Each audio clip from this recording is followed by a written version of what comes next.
Hi all, എല്ലാവർക്കും secret P S സിയിലേക്ക് സ്വാഗതം. അപ്പോൾ ഇന്നത്തെ ക്ലാസ്സിൽ നമ്മൾ നോക്കുന്നത് 8ാം ക്ലാസ്സിലെ സയൻസ് ആണ്. സയൻസിലെ 8ാമത്തെ ചാപ്റ്ററിൻ്റെ പേര് ജീവൻ്റെ ഉത്ഭവം ജീവികളുടെയും. ബാക്കി 7 ചാപ്റ്റേഴ്സ് എടുത്തിട്ടുണ്ട്. ക്ലാസ്സുകൾ കാണാത്തുണ്ടെങ്കിൽ പോയി കാണാം, പ്ലേലിസ്റ്റ് ചെക്ക് ചെയ്താൽ മതി കേട്ടോ. അതുപോലെ തന്നെ പി എസ് സി പഠിക്കുന്നവർക്കായിട്ട് നമ്മൾ ഒരു സീരീസ് സ്റ്റാർട്ട് ചെയ്തിട്ടുണ്ടായിരുന്നു. SCERT NCERT സിലബസ് ബേസ്ഡ് ആയിട്ട് ഓരോ ടോപ്പിക്കും SCERT NCERT കൂടെ കവർ ചെയ്തിട്ട് ക്ലാസ്സുകൾ എടുത്ത് പോകുന്നുണ്ട്. പ്രീവിയസ് ക്വസ്റ്റ്യൻ ആൻസേഴ്സ് ചെയ്യുന്നുണ്ട്. അതുപോലെ തന്നെ പി എസ് സി പഠിക്കുന്നവർക്കായിട്ട് NCERT ക്ലാസ്സുകളും നമ്മൾ സ്റ്റാർട്ട് ചെയ്തിട്ടുണ്ടായിരുന്നു. പ്ലേലിസ്റ്റ് ചെക്ക് ചെയ്താൽ മതി. ഇതൊക്കെയാണ് വീഡിയോസ് ചെയ്തതെന്ന് കാണാനായിട്ട് സാധിക്കും കേട്ടോ. അപ്പോൾ ക്ലാസ്സിലേക്ക് കിടക്കാം അല്ലേ. 8ാമത്തെ ചാപ്റ്ററിൻ്റെ പേരെന്താണ്? ജീവൻ്റെ ഉത്ഭവം ജീവികളുടെയും. ദശലക്ഷക്കണക്കിന് വർഷങ്ങൾക്ക് മുമ്പ് അന്നത്തെ ഭൂമിയിലെ ജീവജാലങ്ങൾ ഇന്ന് നമ്മൾ കാണുന്നതിൽ നിന്നും വളരെ വ്യത്യസ്തമായിരുന്നു. വാസസ്ഥലം, കാലാവസ്ഥ, ആഹാര ലഭ്യത എന്നീ ബാഹ്യ ഘടകങ്ങളിലും ജീവകോശങ്ങളിലെ ആന്തരിക ഘടകങ്ങളിലും ഉണ്ടായ മാറ്റങ്ങൾക്കനുസരിച്ച് ജീവജാലങ്ങൾക്ക് പലതരത്തിൽ പരിണാമം ഉണ്ടാവുകയും ഇന്ന് കാണപ്പെടുന്ന ജീവജാലങ്ങൾ രൂപപ്പെടുകയും ചെയ്തു എന്നാ പറയുന്നത്. കുറേ വർഷങ്ങൾക്ക് മുമ്പ് നോക്കുകയാണെന്നുണ്ടെങ്കിൽ നമ്മൾ ഇന്ന് കാണുന്ന ജീവജാലങ്ങളിൽ നിന്ന് വ്യത്യസ്തമാണ് അവരുടെ എല്ലാ കാര്യങ്ങളും. നമ്മൾ ഏത് വാസസ്ഥലം നോക്കുകയാണെങ്കിലും, അവർ കഴിക്കുന്ന ആഹാരം നോക്കുകയാണെങ്കിലും, കാലാവസ്ഥ നോക്കുകയാണെങ്കിലും, അതുപോലെ തന്നെ ഇതൊക്കെ എന്താണ് നമ്മൾ ഈ കാലാവസ്ഥ, വാസസ്ഥലം, അതുപോലെ തന്നെ ആഹാര ലഭ്യത എന്നൊക്കെ പറയുന്നത് എന്താണ്? ബാഹ്യ ഘടകങ്ങളാണ്. അപ്പം ബാഹ്യ ഘടകങ്ങളിൽ മാത്രമല്ല ആന്തരിക ഘടകങ്ങളിലും മാറ്റങ്ങൾ ഉണ്ടായിരുന്നു. അപ്പോൾ അതിൽ നിന്നും പരിണാമപ്പെട്ടിട്ടാണ് ഇന്നത്തെ ജീവജാലങ്ങളൊക്കെ ഉണ്ടായിട്ടുള്ളത് അല്ലേ. ആദ്യത്തെ ഈ കാര്യങ്ങൾ ബാഹ്യ ഘടകങ്ങൾ പറഞ്ഞു, ആന്തരിക ഘടകങ്ങൾ പറഞ്ഞു. ഇവയിലുണ്ടായിരുന്ന മാറ്റങ്ങൾക്കനുസരിച്ചിട്ട് ജീവജാലങ്ങളിൽ പലതരത്തിൽ പരിണാമം ഉണ്ടായി. അങ്ങനെയാണ് നമ്മൾ ഇന്ന് കാണുന്ന ജീവികളെയൊക്കെ കാണാൻ പറ്റുന്നുണ്ട്. ഉദാഹരണത്തിന് നീലത്തിമിംഗലം ഉൾപ്പെടെയുള്ള തിമിംഗല വിഭാഗങ്ങളുടെ പൂർവികൻ 50 ദശലക്ഷം വർഷങ്ങൾക്ക് മുമ്പ് ജീവിച്ചിരുന്ന പാക്കിസെറ്റസ് എന്ന പുരാതന സസ്തനിയായിരുന്നു. ഈ ജീവിക്ക് ചെന്നായയുടെ ശാരീരിക സവിശേഷതകൾക്കൊപ്പം നീന്താൻ അനുയോജ്യമായ ശരീരഘടന കൂടി ഉണ്ടായിരുന്നുവെന്നും ഫോസിൽ പഠനങ്ങൾ തെളിയിക്കുന്നു. എന്നാ പറയുന്നത്? നീലത്തിമിംഗലത്തിൻ്റെ കാര്യമാണ് പറയുന്നത് അല്ലേ. ഈ നീലത്തിമിംഗലത്തിൻ്റെ പൂർവികരെ കുറിച്ച് ചോദിക്കുകയാണെങ്കിൽ 50 വർഷങ്ങൾക്ക് മുമ്പ് നോക്കുകയാണെങ്കിൽ ഒരു സസ്തനി ഉണ്ടായിരുന്നു. എന്തായിരുന്നു പേര്? പാക്കിസെറ്റസ് എന്ന് പറയുന്ന ഒരു സസ്തനിയായിരുന്നു. ഈ സസ്തനിക്ക് എന്താണ്? ചെന്നായുടെ ആകൃതി, ചെന്നായുടെ ശരീര സവിശേഷതകളൊക്കെയാണ് കൂടുതലായിട്ട് ആർക്ക് ഉണ്ടായിരുന്നത്? ശരീരഘടനയൊക്കെയാണ് ഈ നീലത്തിമിംഗലത്തിന് പൂർവികനായിട്ടുള്ള, അതായത് പാക്കിസെറ്റസിന് ഉണ്ടായിരുന്നത്. ഇനി ഇവയുടെ പിൻഗാമികൾ കൂടുതൽ സമയം ജലത്തിൽ ചെലവഴിച്ചതോടെ ഇവയുടെ കാലുകൾ തുഴകൾക്ക് സമാനമായി പരിണമിച്ചു.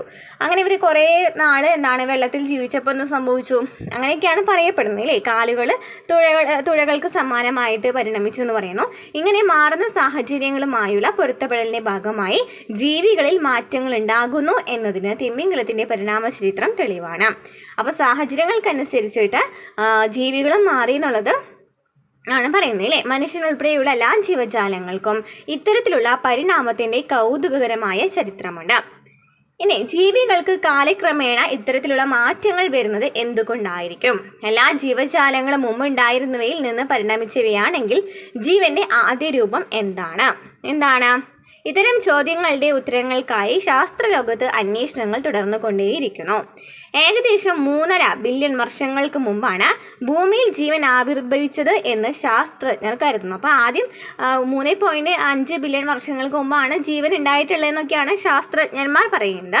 ലളിതഘടനയുള്ള ജീവജാലങ്ങളിൽ ചിലത് പ്രകാശ സംശ്ലേഷണത്തിലൂടെ ഓക്സിജൻ പുറത്തു വിടുകയും അത് കൂടുതൽ സങ്കീർണമായ ജീവജാലങ്ങൾ രൂപപ്പെടാൻ ഇടയാക്കുകയും ചെയ്തു. അപ്പം എങ്ങനെയാണ് പറയുന്നത്? ലളിതഘടനയുള്ള ജീവജാലങ്ങളിൽ ചിലത് പ്രകാശ സംശ്ലേഷണത്തിലൂടെ, നമുക്കറിയാം പ്രകാശ സംശ്ലേഷണത്തിൽ ഉൽപ്പന്നം എന്ന് പറയുന്നത് ഇതാണ്, ഓക്സിജൻ ആണല്ലേ. അപ്പോൾ ഈ ഓക്സിജൻ പുറത്ത് വിടുന്നുണ്ട്. അത് മാത്രമല്ല, അത് കൂടുതൽ സങ്കീർണമായ ജീവജാലങ്ങൾ രൂപപ്പെടാൻ ഇടയാക്കുകയും ചെയ്തു. ഈ സങ്കീർണ ഘടനയുള്ള ജീവികൾ കാലക്രമേണ ഇന്ന് കാണപ്പെടുന്ന സസ്യജന്തുജാലങ്ങളായി പരിണമിച്ചു. നിലവിലുള്ള തെളിവുകളുടെ അടിസ്ഥാനത്തിൽ ഇതുമായി ബന്ധപ്പെട്ട ചോദ്യങ്ങൾക്കെല്ലാം ശാസ്ത്രീയമായ വിശദീകരണമുണ്ട്. ഇവിടെ നമുക്ക് 2 സിദ്ധാന്തങ്ങൾ കാണാനായിട്ട് സാധിക്കും. ജീവന്റെ ആവിർഭാവവുമായി ബന്ധപ്പെട്ട സിദ്ധാന്തങ്ങൾ ഏതൊക്കെയാണ്? പാൻസ്പെർമിയ സിദ്ധാന്തം, രാസപരിണാമ സിദ്ധാന്തം. അപ്പോൾ ജീവന്റെ ആവിർഭാവവുമായി ബന്ധപ്പെട്ട 2 സിദ്ധാന്തങ്ങൾ ഏതൊക്കെയാണ്? പാൻസ്പെർമിയ സിദ്ധാന്തം, രാസപരിണാമ സിദ്ധാന്തം.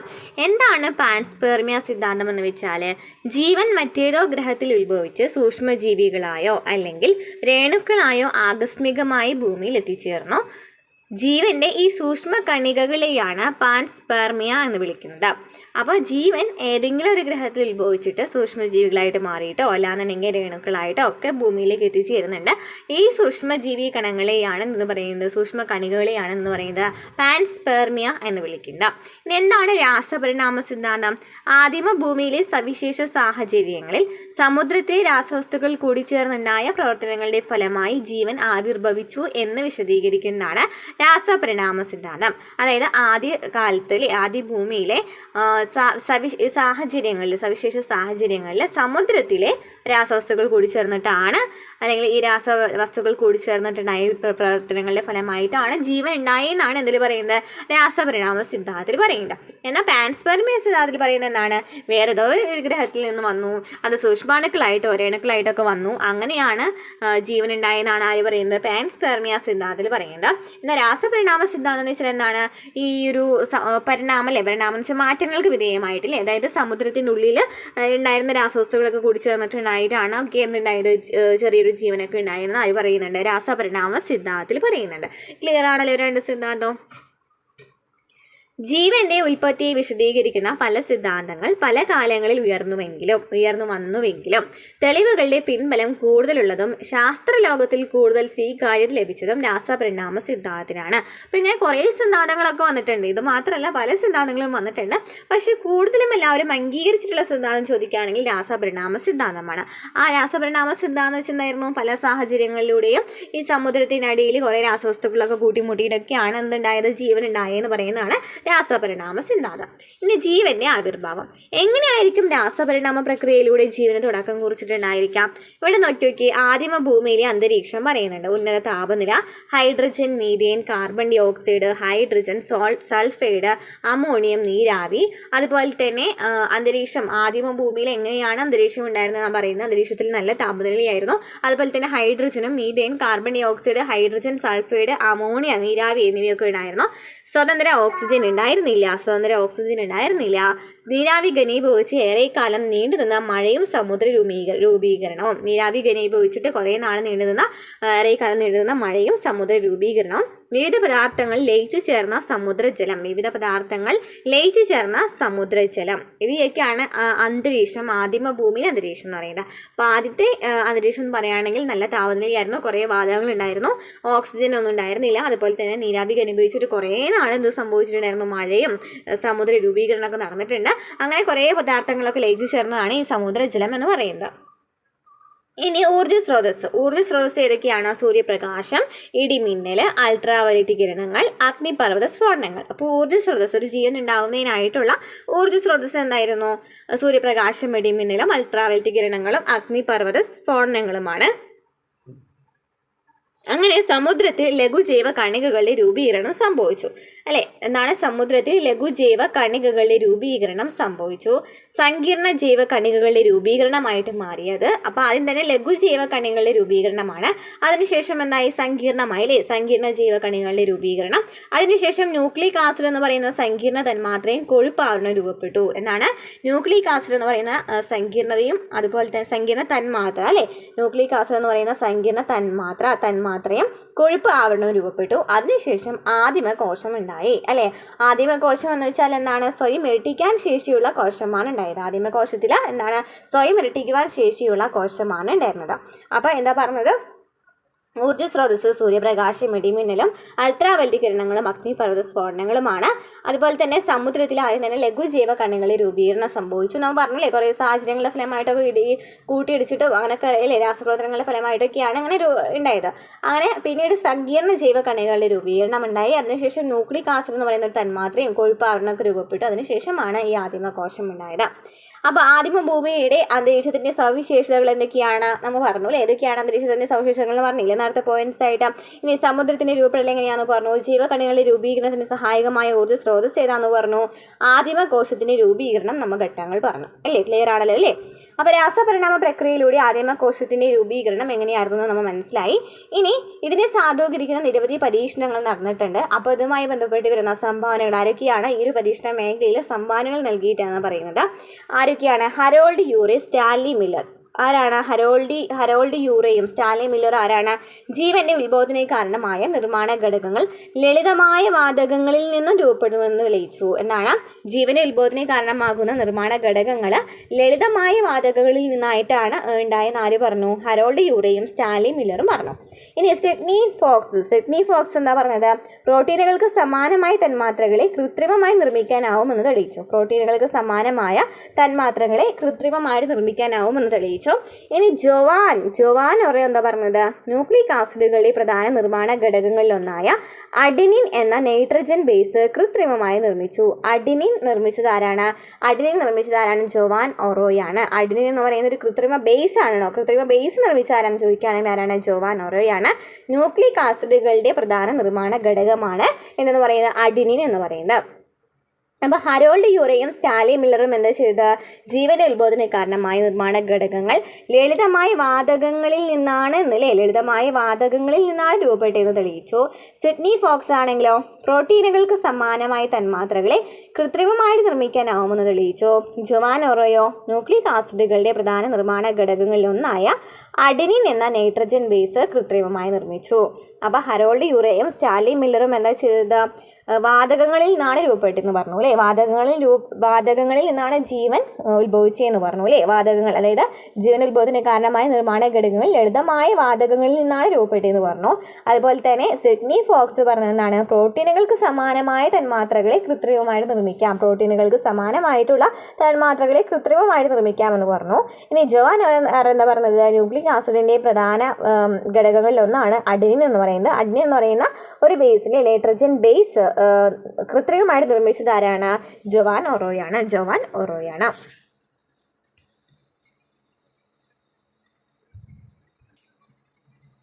രാസപരിണാമ സിദ്ധാന്തത്തിന് സാധൂകരണം നൽകുന്ന നിരവധി പരീക്ഷണ തെളിവുകളുണ്ട്. ആദിമ ഭൂമിയുടെ അന്തരീക്ഷം കൃത്രിമമായി പരീക്ഷണശാലയിൽ പുനഃസൃഷ്ടിച്ചുകൊണ്ടുള്ള ആദ്യകാല പരീക്ഷണങ്ങളിൽ യുറേ മില്ലർ പരീക്ഷണമാണ് ഏറ്റവും ശ്രദ്ധേയമായത്. അപ്പോൾ രാസപരിണാമ സിദ്ധാന്തത്തിന് ഞാൻ പറഞ്ഞു അല്ലേ, കുറേ പരീക്ഷണങ്ങളൊക്കെ നടത്തിയിട്ടുണ്ടെന്ന് പറഞ്ഞു ഇത് കണ്ടുപിടിക്കുന്നതിനായിട്ട്. അപ്പോൾ നമ്മൾ പറഞ്ഞു ആദിമ ഭൂമിയിലെ അന്തരീക്ഷത്തിൽ നിന്നുണ്ട് ഓക്സിജൻ ഒന്നുമില്ല, കുറേ വാതകങ്ങളൊക്കെ ഉണ്ടെന്ന് പറഞ്ഞല്ലോ. അപ്പോൾ ഈ ഒരു പരീക്ഷണം നടത്തിയിട്ടുള്ളത് ആരായിരുന്നു? യുറേ മില്ലർ പരീക്ഷണമാണ്. കുറേ പേര് പരീക്ഷണം നടത്തിയിട്ടുണ്ട്. അതിൽ പ്രധാനമായിട്ടും പഠിച്ചു വെച്ചിരിക്കുന്നത് ആരുടെയാണ്? യുറേ മില്ലർ പരീക്ഷണമാണ്. യുറേ മില്ലർ പരീക്ഷണത്തിലൂടെ എന്താ പറയുന്നത് നോക്കി നോക്കിയേ. ഇലക്ട്രോഡ് തന്നിട്ടുണ്ട്. അവർ കൃത്രിമമായിട്ട് നിർമ്മിക്കുകയാണ് അല്ലേ അന്തരീക്ഷം ചെയ്യുന്നത്. ഓക്കെ, വൈദ്യുതി സ്റ്റാർക്ക് ഊർജ്ജ രൂപം. പിന്നെ നമ്മൾ പറഞ്ഞു കുറേ വാതകങ്ങളുണ്ടെന്ന് പറഞ്ഞില്ലേ? ആദിമ ഭൗമ അന്തരീക്ഷത്തിൽ ഇതിന് സമാനമായി വാതകങ്ങളൊക്കെ അവിടെ ഉണ്ടായിട്ടുണ്ട്. പിന്നെ ചൂടായ ജലം പുറത്തേക്ക് വരുന്നുണ്ട്, തണുത്ത ജലം അകത്തേക്ക് പോകുന്നുണ്ട്. കണ്ടൻസർ അവിടെ കാണിച്ചിട്ടുണ്ട് അതിൽ. പിന്നെ ജൈവകണികകൾ അടങ്ങിയിട്ടുള്ള ജലകണികകൾ വരുന്നുണ്ട്, ജലകണങ്ങൾ വരുന്നുണ്ട്. പിന്നെ എന്താണ്? അമിനോ ആസിഡുകൾ പ്രോട്ടീനുകൾ നിർമ്മാണ ഘടകമായ ജൈവ തന്മാത്രയാണ് അമിനോ ആസിഡുകൾ എന്ന് പറയുന്നത്. ഇവിടെ നോക്കിയാൽ ജലം തിളയ്ക്കുന്നുണ്ട്.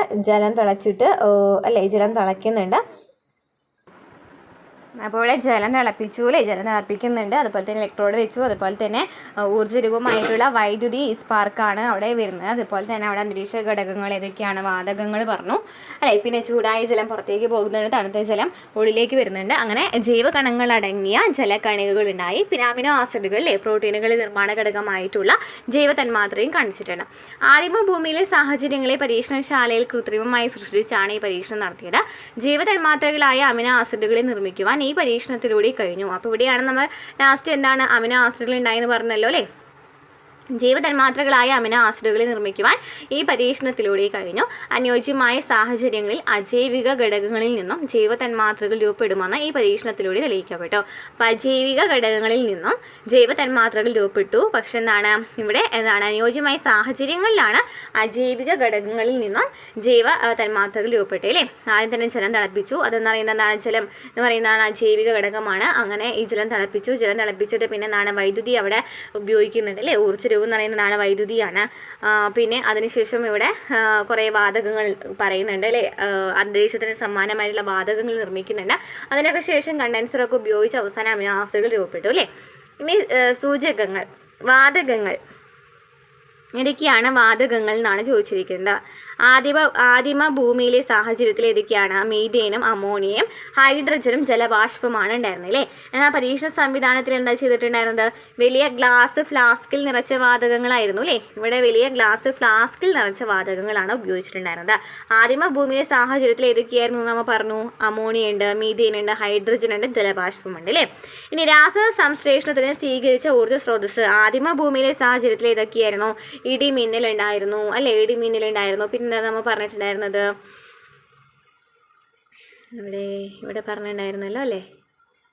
സൂര്യപ്രകാശം, ഇടിമിന്നൽ, അൾട്രാവയലറ്റ് കിരണങ്ങൾ, അഗ്നിപർവ്വത സ്ഫോടനങ്ങളൊക്കെയാണ് ഉപയോഗിച്ചിരുന്നത്.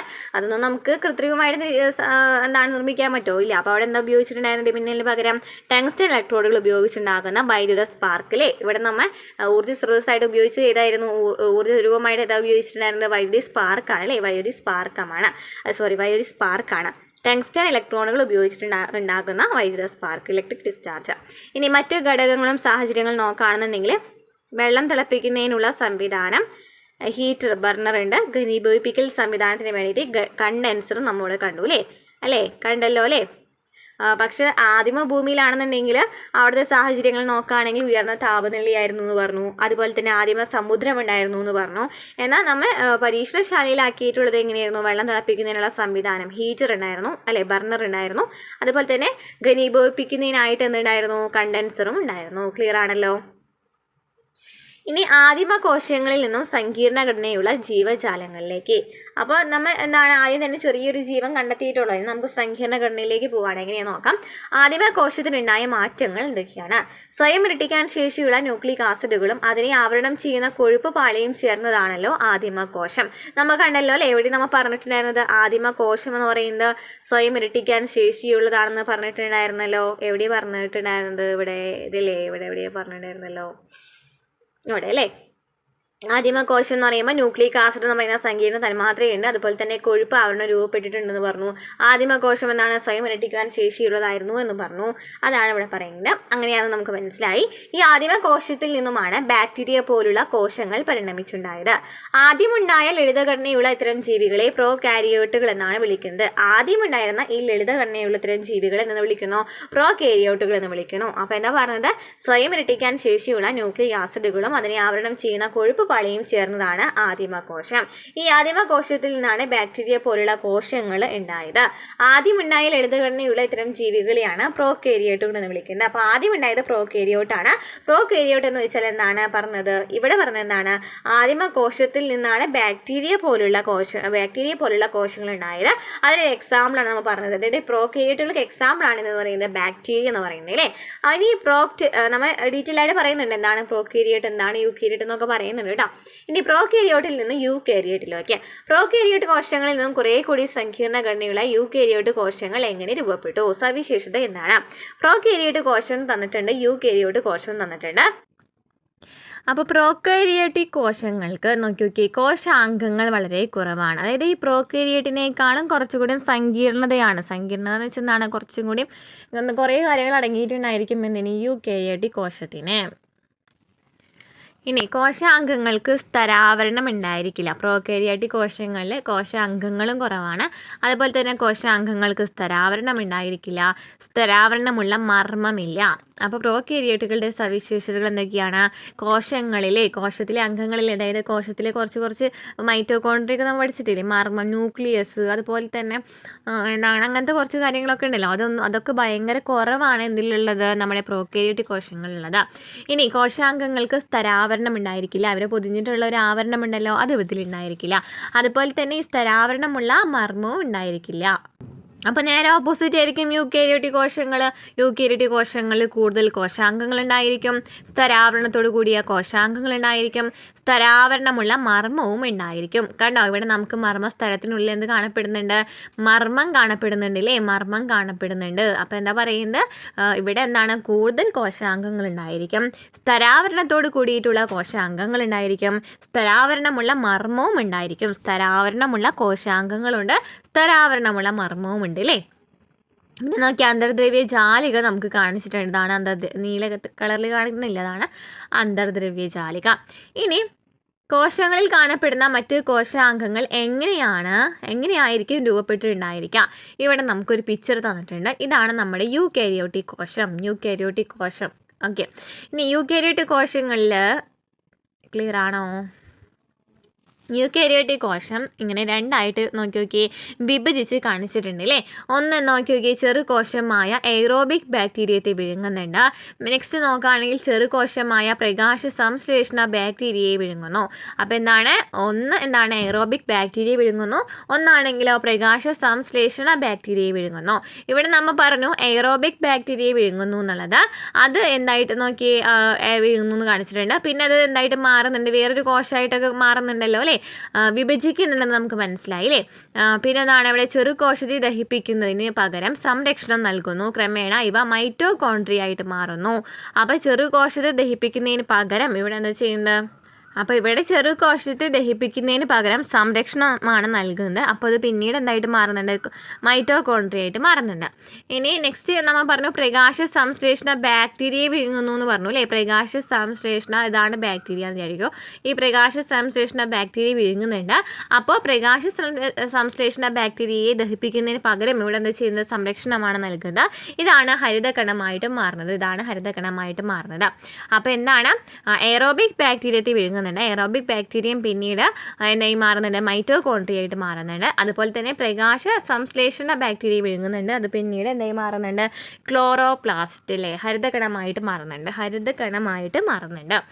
ഇനി പ്രോകാരിയോട്ടുകളിൽ ജനിതക വസ്തുക്കൾ കോശദ്രവ്യത്തിൽ ചിതറിക്കിടക്കുകയാണ് ചെയ്യുന്നത്. പ്രോകാരിയോട്ടിൽ നോക്കുകയാണെങ്കിൽ ജനിതക വസ്തുക്കൾ ഇങ്ങനെ ചിതറി കിടക്കുന്നുണ്ടായിരിക്കും കോശദ്രവ്യത്തിൽ. അതായത് ഇതാണ് നമ്മുടെ കോശം എന്ന് വിചാരിക്കും, ഇതാണ് കോശദ്രവ്യം എന്ന് പറയുന്നില്ലേ. ഇതിലെന്താ പ്രോകാരിയോട്ടുകളിൽ ജനിതക വസ്തുക്കൾ ഇങ്ങനെ ചിതറി കിടക്കുന്നുണ്ടായിരിക്കും. പരിണാമ പ്രക്രിയയുടെ ഭാഗമായി മർമ്മത്തിന് സ്തരാവരണം രൂപപ്പെട്ടതാണ് യൂകാരിയോട്ട് കോശങ്ങളുടെ മുഖ്യ സവിശേഷത. നമ്മൾ നേരത്തെ കണ്ടു അല്ലേ, യൂകാരിയോട്ട് കോശങ്ങളിലാണെന്നുണ്ടെങ്കിൽ സ്തരാവരണം ഉണ്ടെന്ന് പറഞ്ഞു അല്ലേ. എല്ലാ അംഗങ്ങൾക്കും മർമ്മത്തിനൊക്കെ എന്തുണ്ട്? സ്തരാവരണം ഉണ്ടെന്ന് പറഞ്ഞു. കൂടാതെ ഇവയിൽ വിവിധ പ്രവർത്തനങ്ങൾ നിർവഹിക്കാൻ പര്യാപ്തമായ സ്തരാവരണത്തോടു കൂടിയ കോശാംഗങ്ങളും രൂപപ്പെട്ടിട്ടുണ്ട്. ഇനി ഇവിടെ നമുക്ക് നമ്മൾ പറഞ്ഞിട്ടുള്ള കാര്യങ്ങൾ ഒന്നും കൂടി പറയാണ്. സൂചകങ്ങൾ അതാണ് പ്രോകാരിയോട്ട് കോശം, യൂകാരിയോട്ട് കോശം. ഘടന എന്താണ്? പ്രോകാരിയോട്ട് കോശങ്ങളിൽ ലളിതമാണ്, യൂകാരിയോട്ടിൽ എന്താണ്? സങ്കീർണമാണ്. ഇനി മർമ്മം നോക്കുകയാണെങ്കിൽ സ്തരാവരണം ഇല്ലാത്തതാണ് അല്ലേ. സ്തരാവരണം ഇല്ലാത്ത മർമ്മമാണ്. എന്നാൽ യൂകാരിയോട്ടിക് കോശങ്ങളിലാണെങ്കിലോ സ്തരാവരണത്തോട് കൂടിയിട്ടുള്ള വ്യക്തമായ മർമ്മമുണ്ട്. ഇനി മൈറ്റോകോൺട്രിയ, ഹരിതകണം തുടങ്ങിയ കോശാംഗങ്ങൾ പ്രോകാരിയോട്ടിക് കോശങ്ങളിൽ ഇല്ല എന്ന് പറയാം. യൂകാരിയോട്ടിക് കോശങ്ങളിലാണെങ്കിൽ മൈറ്റോകോൺട്രിയയും ഹരിതകണവും ഉണ്ട്. ക്ലിയർ ആണല്ലോ. അപ്പോൾ പ്രോകാരിയോട്ടിക്കിലും യൂകാരിയോട്ടിക്കിലും നോക്കുകയാണെന്നുണ്ടെങ്കിൽ എന്താണ് വ്യത്യാസം? ഘടന ലളിതമാണ്, സങ്കീർണമാണ്. മർമ്മം എന്താണ്? സ്തരാവരണത്തോട് കൂടിയ മർമ്മമില്ല. സ്തരാവരണത്തോട് കൂടിയ മർമ്മം യൂകാരിയോട്ടിക്കിലുണ്ട്. മൈറ്റോകോൺട്രിയ, ഹരിതകണം എന്തിലില്ല? പ്രോകാരിയോട്ടിലില്ല, യൂകാരിയോട്ടിലുണ്ട്. ഏകദേശം 3.8 ബില്യൺ വർഷങ്ങൾക്ക് മുമ്പ് ഭൂമിയുടെ സമുദ്രങ്ങളിൽ ഉണ്ടായിരുന്ന തന്മാത്രകളിൽ നിന്നും ആദിമ ജീവകോശങ്ങൾ രൂപപ്പെട്ടു. 3.8 ബില്യൺ വർഷങ്ങൾക്ക് മുമ്പ് ഭൂമിയുടെ സമുദ്രങ്ങളിൽ ഉണ്ടായിരുന്ന തന്മാത്രകളിൽ നിന്നാണ് ആദിമ ജീവകോശങ്ങൾ രൂപപ്പെട്ടത്. നമ്മൾ പറഞ്ഞ കാര്യമാണ്. 3.5 ബില്യൺ വർഷങ്ങൾക്ക് മുമ്പ് പ്രോകാരിയോട്ടിക് കോശങ്ങൾ രൂപപ്പെട്ടു. 3.8 ബില്യൺ വർഷങ്ങൾക്ക് മുമ്പ് സമുദ്രങ്ങളിൽ ഉണ്ടായിരുന്ന തന്മാത്രകളിൽ നിന്നും ഒരു കോശം ഉണ്ടായില്ലേ, ജീവൻ ഉത്ഭവിച്ചു എന്ന് പറഞ്ഞു. 3.5 ബില്യൺ വർഷങ്ങൾക്ക് മുമ്പാണ് പ്രോകാരിയോട്ടിക് കോശങ്ങൾ ഉണ്ടാകുന്നത്.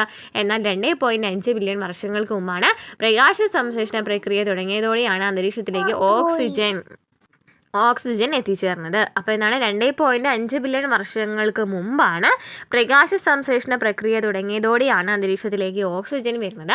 പിൽക്കാലത്ത് മൈറ്റോകോൺട്രിയ, ക്ലോറോപ്ലാസ്റ്റുകൾ എന്നീ കോശാംഗങ്ങളുള്ള യൂകാരിയോട്ടിക് കോശങ്ങൾ രൂപപ്പെട്ടു. പിന്നീട് മൈറ്റോകോൺട്രിയ അതുപോലെ തന്നെ ക്ലോറോപ്ലാസ്റ്റുകളൊക്കെ ഉള്ള രൂപപ്പെട്ടു? യൂകാരിയോട്ടിക് കോശങ്ങൾ രൂപപ്പെട്ടു. തുടർന്ന് ലളിതഘടനയുള്ള ബഹുകോശ ജീവികളും 800 ദശലക്ഷം വർഷങ്ങൾക്ക് മുമ്പ് കൂടുതൽ സങ്കീർണമായ ജീവികളും ഉണ്ടായി. പിന്നീട് 800 ദശലക്ഷം വർഷങ്ങൾക്ക് മുമ്പ് കൂടുതൽ സങ്കീർണമായ ജീവികളും ഉണ്ടായി. അപ്പോൾ എന്താ പറഞ്ഞത്? 3.8 ബില്യൺ വർഷങ്ങൾക്ക് മുമ്പ് സമുദ്രത്തിൽ നിന്ന് ഒരു ജീവൻ രൂപപ്പെട്ടു എന്ന് പറഞ്ഞു. ഇനി 3.5 ബില്യൺ വർഷങ്ങൾക്ക് മുമ്പാണ് പ്രോകാരിയോട്ടിക് കോശങ്ങൾ ഉണ്ടായത്. 2.5 ബില്യൺ വർഷങ്ങൾക്ക് മുമ്പാണ് ഈ ഓക്സിജൻ്റെ സാന്നിധ്യമൊക്കെ വരുന്നത് പ്രകാശ സംശ്ലേഷണ പ്രക്രിയ വഴി. അപ്പോൾ 2.5 ബില്യൺ വർഷങ്ങൾക്ക് മുമ്പാണ് പ്രകാശ സംശ്ലേഷണ പ്രക്രിയയിലൂടെയൊക്കെ ഓക്സിജൻ വരുന്നത്. പിന്നീട് അത് മൈറ്റോകോൺട്രിയയും ക്ലോറോപ്ലാസ്റ്റുകളും അടങ്ങിയിട്ടുള്ള യൂകാരിയോട്ടിക് കോശങ്ങൾ ഉണ്ടാകുന്നുണ്ട്.